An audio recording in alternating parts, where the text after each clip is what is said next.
James White is buried here. Of course, he died in 1881. When he died, after he died, Ellen White arranged to have this marker erected. So this became the family plot. They also had buried their son Henry. He died in 1863. And they had actually their youngest child, John Herbert, who died in 1860, just a couple months old. So Ellen White's oldest and youngest children each died. Henry developed pneumonia. He was 16 when he died. So it's the two middle boys who lived to adulthood and old age. The second born son was Edson White. You've heard of Edson? He was actually James Edson. Edson and his wife Emma never had any children. So no descendants come to us from Edson.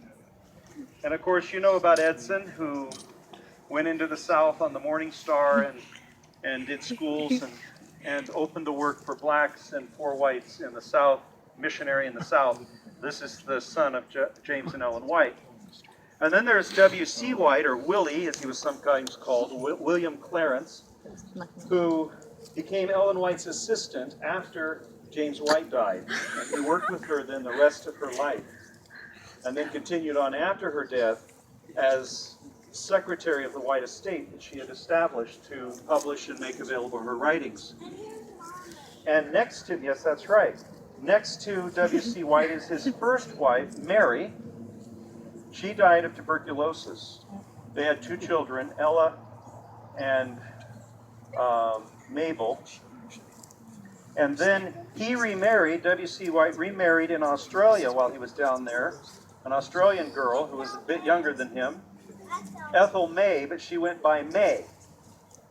And so May ended up having 5 more children. She started out with twin boys. And so Ellen White was thrilled. She had her first grandsons after May and W.C. White were married. And they went on to have a girl, Grace, and then 2 other boys. I'm glad you're joining me, guys. 2 other boys, Francis and Arthur. And Arthur ended up being the second director or secretary of the White estate after his father died. So that's the family. There are a few people, one person who's not family. I should say over here, Deacon John White is buried here, and Betsy, his wife. If you go through the village, you'll see the house where they lived at the end of their lives. And then there's Clarissa Bonfoy over here. Clarissa is the one person who's not